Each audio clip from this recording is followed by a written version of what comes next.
వంటి పేరు రామిరెడ్డి. మా స్వగ్రామం గుంటూరు జిల్లా నూతక్కి, ప్రస్తుత నివాసం తాడేపల్లి. ఒకప్పుడు పరమ నాస్తికుణ్ణి, ఈనాడు పరమానంద భరితుడు. ఒకప్పుడు మా నివాసం ఒక పూలేరు నిలయం, ఈనాడు మా ఆవాసం ఒక ధ్యాన నిలయం. ప్రశాంతమైన ప్రకృతి వాతావరణంలో కృష్ణానది తీరం, 5 కోట్ల ఆంధ్రులు నడుపుతున్న ఒక ధ్యాన కేంద్రం. ఈనాడు మా అందరికీ స్వర్గసీమ, నేటి మానస సరోవరం. సో చిన్నతనం నుంచి ఒక కమ్యూనిస్టుగా, నాస్తికుడిగా, హేతువాదిగా ఉంటూ ఆధ్యాత్మికతని వ్యతిరేకించే నేను 13 సంవత్సరాల క్రితం అనుకోని రీతిలో ఈ ఆధ్యాత్మిక మార్గంలోకి రావడం జరిగింది. మరి ఇప్పుడు డాక్టర్ గారు నిద్రను గురించి ఎంతో అద్భుతంగా అనేక రకాల ఉపమానాలతో మనకి చక్కగా వివరించారు. ఈ సృష్టిలో ప్రతి జీవి కూడా తప్పనిసరిగా 2 ఉంటుంది. శక్తి కావాలి, ప్రతి జీవికి శక్తి కావాలి. ఆ శక్తి రావాలంటే ఆహారం ద్వారా వస్తుంది. అలాగే నిద్ర ద్వారా కూడా శక్తి వస్తుంది.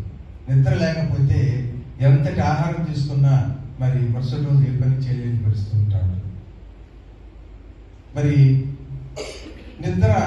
నిద్రలో ఏం జరుగుతుంది? నిద్రలో మనం ఉంటున్నాం, మన శ్వాస ఆడుతుంది, అలాగే మన హార్ట్ బీటింగ్ అన్నీ జరుగుతున్నాయి, నాడులు జరుగుతాయి, రక్త ప్రసరణ జరుగుతుంది. నిద్రలో లేనిది ఏంటంటే ఒకే ఒకటి, అదే మనస్సు, ఆలోచనలు. గాఢ నిద్రలో ఎలాంటి ఆలోచనలు కూడా ఉండవు. సో ఒక ఆలోచన లేని స్థితిలో ఉన్నప్పుడు మనకి ఒక ఎనర్జీ, ఒక శక్తి వస్తుంది అనే సత్యం మనకి అక్కడ అర్థమైంది. మరి ప్రతి మనిషికి అనేక సందర్భాల్లో నిత్య జీవితంలో అనేక రకాలైన సమస్యలు, ఒడిదుడుకులతోటి మానసికమైనటువంటి ఒక ఒడిదుడుకులతో ఉన్నటువంటి సందర్భంగా శక్తి కావాలి. సహజంగా చాలా మంది అందరూ కూడా ఆరోగ్యంగా ఉండాలి, బాగుండాలనుకుంటే ఆరోగ్యం ఉండాలనుకుంటారు, ఆనందంగా కావాలంటే ఆరోగ్యం ఉండాలంటారు. ఆరోగ్యం అంటే ఒక శారీరక ఆరోగ్యం, శరీరానికి ఎలాంటి జబ్బులు లేకుండా ఉంటే చాలు అనుకునే పరిస్థితుల్లో, అదే కాదు శరీరానికి ఎలాంటి జబ్బులు లేకపోయినా మరి ఆరోగ్యంగా ఉన్నట్టు కాదు. మానసికమైన ఆరోగ్యం కూడా చాలా అతి ముఖ్యమైనది. సో శారీరక ఆరోగ్యం, మానసిక ఆరోగ్యం, ఈ 2 ఆరోగ్యాల కలయికే అప్పుడే నిజమైనటువంటి ఆనందం. మరి ఇక్కడ మనకి డాక్టర్ గారు మరి శారీరక ఆరోగ్యాల గురించి ఎన్నో రకాలైనటువంటి మంత్రాలు, చికిత్సల ద్వారా చేస్తున్నారు. దాంతోపాటు మరి ఈ మధ్యకాలంలోనే, అంటే ఫస్ట్లో లేకపోయినా దాదాపు ఒక 7 సంవత్సరాల క్రితమే ఒక ధ్యాన కేంద్రాన్ని కూడా ఇక్కడ నిర్మించి మరి మేడం గారు కూడా ప్రతిరోజు ధ్యానాన్ని గురించి చెప్తున్నారు. సో సృష్టిలో ప్రతి వ్యక్తికి ధ్యానం అనేది అత్యంత ఆవశ్యకం. ఇందాక మరి డాక్టర్ గారు ఆ చివరి లాస్ట్ పాయింట్లో ధ్యానం అనేది కూడా చెప్పడం జరిగింది. ఏం జరుగుతుంది ధ్యానం అంటే? కలిగిస్తుంది అధ్యయనం జ్ఞానాన్ని, తెలుపుతుంది ధ్యానం ఆత్మ జ్ఞానాన్ని. అధ్యయనం అంటే చదువుకుంటే జ్ఞానం వస్తుంది, కానీ ధ్యానం చేస్తే ఆత్మ జ్ఞానం వస్తుంది. ఆత్మజ్ఞానం అంటే మన గురించి మనం తెలుసుకోవటమే ఆత్మజ్ఞానం. ఇంకా ఏం తెలుపుతుందంటే మన ప్రవృత్తులంటిని ప్రశాంతపరిచి మనసును అంతర్యాలకు నడిపిస్తుంది ధ్యానం. మన జీవనయానంలోని ఒడిదుడుకులను అధిగమించి దైవయానం చేయిస్తుంది ఈ ధ్యానం. కావాలి మనిషికి గాలి, నీరు, ఆహారం. మనిషి బ్రతకాలంటే గాలి, నీరు, ఆహారం ఉండాలి. కావాలి మనసుకు తెలివి, జ్ఞానం, ధ్యానం కూడా కావాలి. వెలుగు వస్తే చీకటి పోవాలి, ఇది ప్రకృతి ధర్మం. ధ్యానం చేస్తే జ్ఞానం రావాలి, ఇది జీవిత ధర్మం. జీవులందరికీ కావాలి ఆహారం. ఈ సృష్టిలో ఏ జీవి బ్రతకాలన్నా ఆహారం అనేది తప్పనిసరిగా ఉండాలి, కానీ మనుషులందరికీ కావాలి ధ్యానం. ఈ సృష్టిలో మనం అడుగంతా ధ్యానం చేసే సమయం కొంత, పొందుతాం ఆనందం కొండంతా, పంచుతాం ప్రేమను విశ్వమంతా. ఈ ధ్యానశక్తి అనేది ఒక వరద, పోగొడుతుంది మనలోని బురద. ఇకపై ఉండదు సమస్యల దురద. అప్పుడే జీవితానికి ఆనందాల సరదా. మరి అలాగే ధ్యానం చాలా మంచిదే, చేయాలంటే బాగుంటుంది, కానీ మాకు కుదరటం లేదు, సాధ్యం కావటం లేదంటారు. వీలు కావటం లేదండి, సమయం లేదని అంటారు. ధ్యానం చేయటానికి ఉండదు వీలు. ధ్యానం చేస్తే ఒంగుతాయి అందరికి వీళ్ళు. ధ్యానం చేయటానికి సహకరించదు తోలు, ధ్యానం చేస్తే జరుగుతుంది ఎంతో మేలు. అందుకే పలకాలి ధ్యానానికి జేజేలు.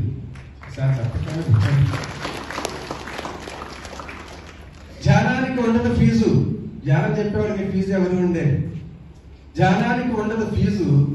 ధ్యానం చేస్తే పోతుంది అందరిలోని బోజు. ఇకపై ఉండదు సమస్యల మోజు. ప్రతిరోజు ఆనందంగానే ఉంటారు అన్నమాట. ధ్యానమే మన కండ, పడద మనపై సమస్యల బండ. ధ్యానం చేస్తే మనసు ఖాళీ కొండ, జీవితం నిండుకొండ, సమాజంలో మన బంగారు కొండ.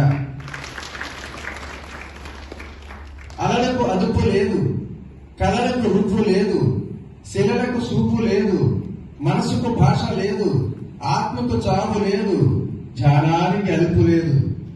ఏ పని చేసినా అలసిపోతాం, కానీ ధ్యానం ఎన్ని గంటలు చేసినా అలుపు సలుపు ఉంటుందండి? ఏముండదు.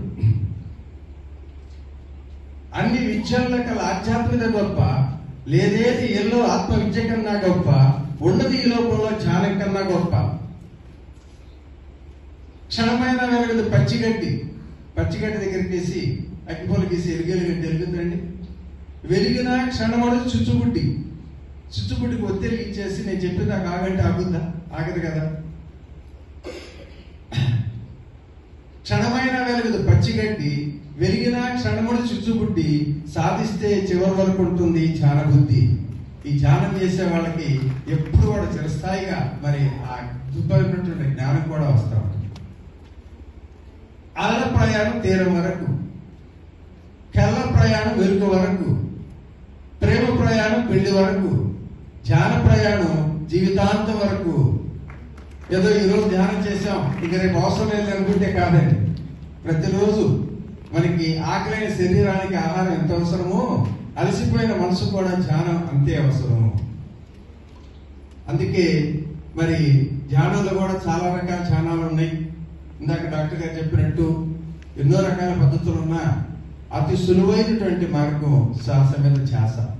ఇది బ్రహ్మర్షి పితామహ పత్రిజీ మరి ప్రపంచానికి ఈ శ్వాస మీద ధ్యాస అనే సులువైన మార్గాన్ని పెంచి ఈ దాదాపు ఈ ధ్యానమయం చేయాలి ఈ జగత్తునంతా అని చెప్పి ఆయన కంకణం కట్టుకున్నాడు. అయితే ఇది పత్రిజీ చెప్పింది కాదండి. 2500 సంవత్సరాల క్రితం బుద్ధ భగవానుడు అనాపాన సతి అని ఒక పాడి భాషలో రాశాడు. అదే శ్వాస మీద ధ్యాస. మనం ఏదో ఒక దాని మీద కాన్సన్ట్రేట్ చేయాలి. ధ్యానం అనేది కళ్ళు మూసి కూర్చున్నప్పుడు కళ్ళు మూసుకుని కూర్చోనగానే మైండ్ ఎక్కడెక్కడికో తిరుగుతూ ఉంటాడు. గతంలోకి వెళ్తుంది లేదా భవిష్యత్తులోకి వెళ్తుంది. మరి అలా కాకుండా ఒకే చోట ఒకే దాని మీద కేంద్రీకరించాలంటే దానికి అదే సులువైన మార్గం ఏంటంటే, కొంతమంది మంత్రం చెప్తూ ఉంటారు, కొంతమంది ఏమో నీ ఇష్ట దైవాన్ని ప్రార్థించుకోమంటారు, ఇష్ట దైవాన్ని స్మరించుకోమంటూ ఉంటారు, రకరకాల పద్ధతులు చెప్తూ ఉంటారు. కానీ అన్నిటికన్నా సులువైన మార్గం ఏంటంటే, ఇప్పుడు మనతో పాటు ఉండేది ఏంటంటే, మనం ఉన్నంతకాలం మనతో పాటు ఉండేది మన తల్లిదండ్రులు బంధువులు ఎవరో ఉండరండి. మనం ఉన్నంతకాలం మనతో పాటు ఉండేది మన యొక్క శ్వాసే, అవునా కదా? మరి ఆ శ్వాసని ఆలంబనం చేసుకొని ఆ శ్వాస ద్వారా మనం ధ్యానంలోకి వెళ్ళడానికి అత్యంత సులువైన మార్గం. శ్వాస కళ్ళు మూసుకున్న తర్వాత ఏకాగ్రత కాన్సన్ట్రేషన్ కోసంగా మన ముక్కు రంధ్రాల ద్వారా లోపలికి వెళ్తున్న శ్వాస, బయటకు వస్తున్న శ్వాస, ఈ రెంటిని సూక్ష్మంగా సునిశ్చితంగా గమనిస్తూ ఉంటే నా డాక్టర్ గారు చెప్పినట్టు మరి ఈ శ్వాస ఇక్కడ ఎంట్రన్స్ లో నుంచి ఇలా వెళుతూ ఒక మనకి ఆజ్ఞా చక్రం వరకు వెళుతూ ఉంటుంది, మరలా ఇలా వస్తూ ఉంటుంది. ఇలా లోనికి బయటికి వచ్చేటువంటి శ్వాసను గమనిస్తూ కూర్చోంటుంటే మధ్యలో ఏదో ఒక ఆలోచన కూడా వస్తుందండి. మళ్ళీ డైవర్షన్ అయిపోయింది మైండ్. డైవర్షన్ అయినప్పుడు మళ్ళీ మనకు తెలుస్తుంది కాబట్టి మళ్ళీ ఆలోచనలు కట్ చేసి మరలా శ్వాస మీద శ్వాసని గమనిస్తూ ఉంటే అలా గమనించగా మరి కొంత ప్రాక్టీస్ పెరిగిన తర్వాత ఇక మనసు నిశ్చలం అయిపోయి శూన్య స్థితిలోకి వెళ్ళిపోయింది. ఎలాంటి ఆలోచన లేనటువంటి ఒక నిర్మూలన ఇచ్చే ఒక స్థాయికి వెళ్ళిపోతుంది. అప్పుడు మొదలవుతుందండి ఆనంద హేళ. అప్పుడు ఈ విశ్వంలో ఈ విశ్వశక్తి అంటే కాస్మిక్ ఎనర్జీ అనేది ఈ యూనివర్స్ లో ఉంది. ఆ యూనివర్స్ లో ఉన్నటువంటి ఎనర్జీ మనకి రావాలంటే మనకు అడ్డుగోడగా ఉండేది మన ఆలోచనలు. సో మన ఆలోచనలు ఆగినప్పుడు ఆ విశ్వశక్తి మనకు వస్తుంది. దీనికి దాకా డాక్టర్ గారు చెప్పారు నిద్ర. ఇప్పుడు నిద్ర పోతున్నప్పుడు ఇప్పుడు నిద్ర లేకుండా ఒక వ్యక్తికి ఆహారం రోజుకు 3 సార్లు 5 సార్లు ఆహారం పెట్టి అన్ని హై ప్రోటీన్స్ ఫుడ్ పెట్టేసి నిద్ర లేకుండా కూర్చొని 24 గంటలు నిద్ర లేకుండా చేసి ఏమైనా పని చేయమంటే చేస్తాడా? చేయలేడు కదా. సో కంపల్సరీగా నిద్ర ద్వారా ఒక శక్తిని కావాలి. ఆ నిద్ర ద్వారా వచ్చే శక్తి అదే మన కాస్మిక్ ఎనర్జీ అంటారు. సో ఆ నిద్ర అంటే ఎప్పుడు కావాలంటే అప్పుడు మనకి పోలేదు. ఇప్పుడు చూడండి, రాత్రిపూట గాఢంగా నిద్రపోయినటువంటి పిల్లలు మార్నింగ్ చూస్తే ఎంతో మనకి పచ్చని నవ్వుతూ కేరింతలు కొడుతూ హాయ్ హాయ్ హాయ్ అంటూ స్కూల్కి వెళ్ళిపోతారంట. అదే పిల్లలు సాయంత్రానికి వచ్చేటప్పటికి చాలా దీనంగా నిరాశగా ఎదురులాడుతూ వస్తూ ఉంటారు. అంటే ఏంటి? రాత్రి నిద్రదారులకు ఎనర్జీ పొందారు. ఆ ఎనర్జీని ఇక్కడ ఖర్చు పెట్టారు.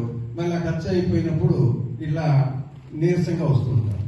అప్పుడు నిద్రదారు బెటర్ కదని చెప్పి వెంటనే పడుకోమంటే మరి అప్పుడు ఏ సమయంలో నిద్ర రాదు కాబట్టి ఇన్స్టెంట్ గా ఇమ్మీడియట్లీ మనకి ఆ నిద్రలో కాస్మిక్ ఎనర్జీ రావాలంటే దానికి ఏకైక మార్గం ఒక ధ్యానమే. ధ్యానంలో కూర్చున్నప్పుడు ఎలాంటి ఆలోచన లేనటువంటి సునిశ్చితిలో ఉన్నప్పుడే మరి అద్భుతమైనటువంటి ఆ ఎనర్జీ మనం పొందుతాం. దాని ద్వారా మన పరిపూర్ణమైనటువంటి ఆరోగ్యాన్ని కూడా పొందుతుంటాం. సో చాలా టైం అయిపోయింది.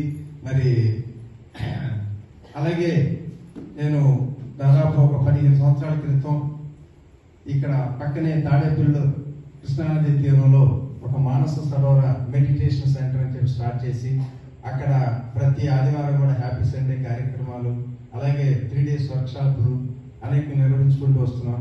తర్వాత నేను మరి ఇప్పుడు నాకు వయసు 73 సంవత్సరాల వయసు. ఈ వయసులో కూడా ఎన్నో అద్భుతాలు చేయటం జరిగింది. 59 సంవత్సరాల వయసు వరకు కూడా నాకు ఈత అంటే భయం, నీళ్ళంటే భయం, ఈత రాని నేను ఒక మిత్రుడి యొక్క ప్రోత్సాహంతో ఈ జానజిత్తులోకి వచ్చిన తర్వాత ఇక్కడే మనకి అకాడమీ స్విమ్మింగ్ క్లబ్ అని ఉందంటే అక్కడ ప్రాక్టీస్ చేసి 6 మాసాలు ప్రాక్టీస్ చేసిన తర్వాత ఒకరోజు 2 కిలోమీటర్ల ఐలాండ్ ఈదుకుంటూ వెళ్ళిన తర్వాత ప్రపంచాన్ని జయించినంత ఆనందం పొందాను. తర్వాత ధ్యానం ద్వారా సంకల్ప శక్తి నెరవేరుతుందని చెప్పి మా గురువు గారు చెప్పినప్పుడు అప్పుడు కూడా నేను ఇది కూడా తెలుసుకున్నాననే ఉద్దేశంతో ఒక సంకల్పాన్ని క్రియేట్ చేసి 2016 సంవత్సరంలో 250 మంది పాల్గొన్నటువంటి కృష్ణానది ఈత పోటీల్లో మరి ఫస్ట్ ప్రైజ్ సాధించి గోల్డ్ మెడల్ తీసుకొని కరెక్ట్ గా సన్మానం పొందుతుంది. అదేవిధంగా 2019 సంవత్సరం సెప్టెంబర్ 24వ తేదీన స్టేట్ లెవెల్ స్విమ్మింగ్ కాంపిటీషన్ విశాఖపట్నంలో జరుగుతుంటే అందులో 4 ఈవెంట్స్ లో 3 ఈవెంట్స్ లో 3 గోల్డ్ మెడల్, ఒక ఈవెంట్ లో సిల్వర్ మెడల్ 69 సంవత్సరాల వయసు సాధించింది. అదేవిధంగా రీసెంట్ గా 2023 అక్టోబర్ 27-28 ఇంటర్నేషనల్ స్విమ్మింగ్ కాంపిటీషన్ దుబాయ్లో జరుగుతుంటే మా క్లబ్ తరఫున పార్టిసిపేట్ చేసి అందులో కూడా 2 బ్రాంజ్ మెడల్, 2 సిల్వర్ మెడల్ తీసుకోవడం జరిగింది. ఇదంతా సాధించడానికి కేవలం మరి నేను దాదాపు 20 సంవత్సరాల వయసు నుంచి కూడా ఈ మార్గంలో పయనిస్తున్నా. ఇది శారీరకంగా అంటే మనకి హైదరాబాద్ లో కూడా ఉంటుంది. అంతకుముందు బేగంపేటలో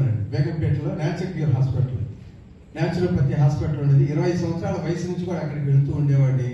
మరి ఇన్ని అద్భుతాలు సాధించడానికి న్యాచురోపతి ఫాలో అవటం, దాన్ని తగ్గట్టుగా ఈ ధ్యానాన్ని కూడా అలవాటు చేసుకోవటం, మరి ఈ ప్రపంచంలో నిజంగా నా అంత ఆనందంగా ఎవరో లేడనటువంటి అహంతో బతుకుతున్నాను నేను ఇప్పుడు కూడా. సో నేను చాలా మంది వస్తుంటారు, మా మిత్రులు కొంతమంది అడిగారు మీకేం ప్రాబ్లం ఏంటి అన్నారు. నాకేం ప్రాబ్లం లేదన్నా. అయ్యో అదేంటి ప్రాబ్లం లేదు, ఎందుకు వచ్చారండి, ఏం పని మీద వచ్చారండి అంటారు. సో నా దృష్టిలో ఇది హ్యూమన్ బాడీ సర్వీసింగ్ సెంటర్ అండి, ఇది ఒక హాస్పిటల్ కాదండి. ఆరోగ్య ఆలయాలు పెట్టారు కదా, ఆలయానికి మించినటువంటిది. ప్రతి 1 లక్ష రూపాయలు పెట్టి ఒక మోటార్ సైకిల్ కొంటే ప్రతి 6 నెలలకి సర్వీస్ చేస్తుంటాం. మరి కొన్ని లక్షల విలువైనటువంటి, కోట్ల విలువైనటువంటి ఈ బాడీకి సర్వీసింగ్ కూడా ఉండాలా లేదండి? ఆ సర్వీస్ చేసేది మరి ప్రతి 6 నెలలకు చేసుకోవటం అనేది రెండు కాబట్టి కనీసం సంవత్సరానికి ఒకసారి ఇక్కడికి వస్తే చాలా పరిపూర్ణటువంటి ఆరోగ్యం పొందాలనే ఉద్దేశంతో నేను ఇప్పుడు 5సారి ఇక్కడికి రావడం అంతమంది కూడా చాలా తెచ్చాను. ఎనిగా మరి ఇటువంటి అవకాశం ఇచ్చి మీ అందరితో నాకు పరిచయం కలిగించడానికి అవకాశం ఇచ్చాను డాక్టర్ గారికి మరొకసారి హృదయపూర్వక ధన్యవాదాలు. అందరికీ ఒక రిక్వెస్ట్ అండి, మీకు అవకాశం ఉంటే రేపు 14వ తారీఖు 15వ తారీఖు వెళ్తుంటారు కాబట్టి మనకి మణిపాల్ హాస్పిటల్ దగ్గరికి వస్తే అక్కడ బోర్డులు కనిపిస్తూనే ఉంటాయి. నది ఒడ్డునే ఇప్పుడు మనకి ఇక్కడ కానీ కృష్ణానది ఒడ్డునే ఆ నది ఒడ్డునే ఉంటుంది. ఆ మానస సరోవర్ ఛానల్స్ను కూడా సందర్శించాలని చెప్పి అందరికీ ఆహ్వానం పలుకుతూ థ్యాంక్ యూ సార్. సో చాలా మంది ఎంతో మంది వాళ్ళ యొక్క జీవితాన్ని త్యాగం చేసి పనంగా పెట్టాం వ్యవస్థను స్థాపిస్తారు రాజుగారు అలాంటి వారు. దీన్ని ఏమంటారంటే లైఫ్ టైం అచీవ్మెంట్ అంటారు. అంటే జీవితం అంతా పెట్టి ఒకటి అచీవ్ చేయడం. అలాంటి దాంట్లో రామిరెడ్డి గారు కూడా చేశారు. ఇప్పుడే కాదు, తాను ఉన్నా లేకపోయినా కూడా ఇలాంటివన్నీ కంటిన్యూ కావాలనేటువంటి ఒక తపన, ఒక ఫైర్ లోపటి నుంచి వచ్చినటువంటిది. అలా కొద్దిమంది ఉంటారు, కోట్లు ఉన్నా కూడా చేయలేరు అందరి కోసం అంటూ తను కొవ్వొత్తిలాగా కరుగుతూనే అందరికి వెలుతురిస్తే ఎలా ఉంటుందో మీరు ఆలోచించాలి. దాంట్లో ఆనందం ఉంది, తృప్తి ఉంది, అందులో విశ్వనీయత ఉంది, ప్రేమ ఉంది. సో అలాంటి గొప్ప పని చేసినందుకు రామిరెడ్డి గారిని అభినందిస్తూ ఆనందం అనుకున్నాం, ఇప్పుడు పొందితే ఆనందం కదండి, పంచితే పరమానందం సత్యం తెలుసుకున్నాం. చాలా సంతోషం. సో ఇవన్నీ ధ్యాన స్థితిలో వాళ్ళకి వస్తూ ఉంటాయి అన్నమాట. ధ్యానం చేస్తే మనకు కూడా స్వాగతం అవుతాయి. ఓకే, మరి ఇలాంటి విషయాల్ని ఇంత చక్కగా చెప్పినటువంటి ఇంకా సంపూర్ణంగా నేను చాలా డీప్గా సైంటిఫిక్ వాటిని స్టడీ చేసి అనాలిసిస్ కూడా మీ పుస్తక రూపంలో పెట్టాను.